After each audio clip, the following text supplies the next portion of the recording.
ఓం నమః శివాయ.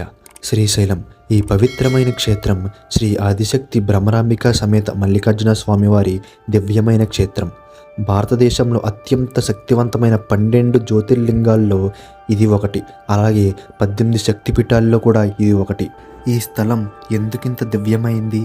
ఈ పర్వతాల్లో అసలు ఏం జరిగింది? మరి శ్రీశైలం నిజమైన కథలోకి వెళ్ళిపోదామా? ఒకసారి శివపార్వతులిద్దరూ తమ కుమారులైన గణేశుడికి మరియు కార్తికేయునికి వివాహం జరిపించాలని ఆలోచనకి వస్తారు. కానీ ఎవరికి ముందుగా వివాహం జరిపించాలనే కన్ఫ్యూజన్లో పడిపోతారు. దానికోసం శివపార్వతులిద్దరూ తమ ఇద్దరు కుమారులకి ఒక పరీక్ష పెడతారు. అదేంటంటే, మీరిద్దరిలో ఎవరైతే ఫస్ట్ ముల్లోకాల మొత్తం అన్నిటిని 3 సార్లు ప్రదక్షిణ చేసి వస్తారో వాళ్ళకి ముందుగా వివాహం జరిపిస్తాము అని వాళ్ళకి పరీక్ష పెడతారు. అది విన్న కార్తికేయుడు తన నెమలి వాహనాన్ని తీసుకొని తక్షణమే ముల్లోకాలు ప్రదక్షిణ చేయడానికి వెళ్ళిపోతాడు. కానీ గణేశుడు మాత్రం వాళ్ళ తల్లిదండ్రుల దగ్గరే ఉండి కొంచెంసేపు ఆలోచించి తన తల్లిదండ్రుల చుట్టూరు 3 ప్రదక్షిణలు చేస్తాడు. దాంతో అక్కడ ఉన్న వాళ్ళందరూ అది చూసి నవ్వుతారు. శివపార్వతులకు కూడా గణేశుడు ఏం చేస్తున్నాడో అర్థమయ్యేది కాదు. దాంతో శివపార్వతులు ఇలా అడుగుతారు, గణేశ, నువ్వేం చేస్తున్నావు? ముల్లోకాలు చుట్టి రమ్మంటే మా చుట్టూరు ఎందుకు తిరిగావు అని అడుగుతారు. దాంతో గణేశుడు, నాకు ముల్లోకాలు నా తల్లిదండ్రులే, అందుకే మీ చుట్టూ తిరిగాను అని చెబుతాడు. అది విన్న శివపార్వతులు గణేశుడు తెలివితేటలకు మెచ్చి విజేతగా గణేశుడినే ప్రకటిస్తారు. వివాహం కూడా మొదటగా గణేశుడికే జరిపిస్తారు. కానీ ముల్లోకాలు ప్రదక్షిణలు చేసి వచ్చిన కార్తికేయుడు మాత్రం వచ్చిన తర్వాత ఈ విషయం తెలుసుకొని తనకి అవమానం జరిగిందని భావించి, నాకు ఈ లోకం వద్దు, ఈ ఇల్లు వద్దు అని అందరి మీద అలిగి భూలోకానికి వచ్చి తపస్సు చేస్తూ ఉంటాడు.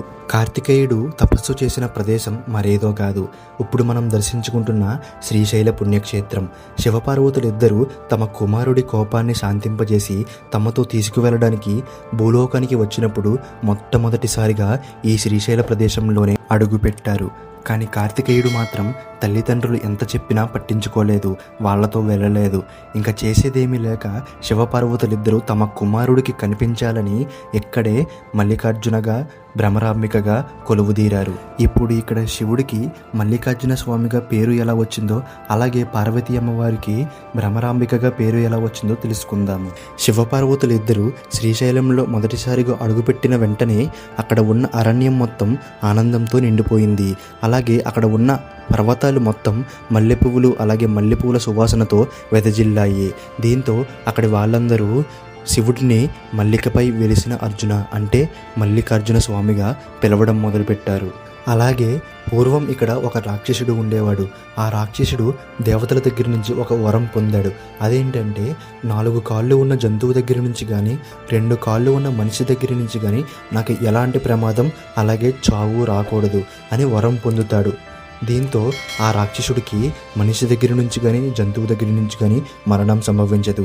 దాంతో ఆ రాక్షసుడు విచ్చలవిడిగా అందరినీ హింసలు పెడుతూ ఉండేవాడు. అలా ఆ రాక్షసుడు ఈ ప్రదేశంలో ఉన్న ప్రజలందరినీ హింసలు పెడుతున్న సమయంలో పార్వతీ అమ్మవారు 6 పాదాలు ఉన్న తేనెటీగల రూపంలో ఆవిర్భవించి ఆ రాక్షసుడిని హతమారుస్తారు.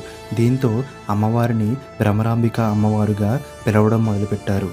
అంతేకాకుండా ఈ క్షేత్రంలోని గర్భగుడిలో అఖండ ద్వీపం ఎన్నో శతాబ్దాలుగా ఆరకుండా అలాగే వెలుగుతూ వస్తుంది. అంతేకాకుండా ఈ పర్వతాల్లో ఋషులు, సిద్ధులు, యోగులు సహస్రాబ్దాల పాటు తపస్సు చేసినట్టు చెబుతారు.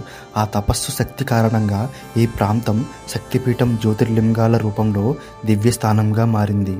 శ్రీశైలం కేవలం ఒక దేవాలయం మాత్రమే కాదు, ఇది శివశక్తుల ఆవిర్భావ క్షేత్రం, తల్లిదండ్రుల ప్రేమతో పుట్టిన పవిత్ర స్థలం. వీడియో మీకు ఎంతో కొంత ఇన్ఫర్మేటివ్గా అండ్ నచ్చిందని అనుకుంటున్నాను. ఒకవేళ మన వీడియో కనుక మీకు నచ్చితే మన వీడియోని ఇప్పుడు లైక్ చేసి మన ఛానల్ని ఇప్పుడు సబ్స్క్రైబ్ చేసుకోండి. ఇలాంటి మరెన్నో ఇంట్రెస్టింగ్ వీడియోస్ నేను మీకోసం రోజు తెస్తూనే ఉంటాను. Thanks for watching. ఓం నమః శివాయ.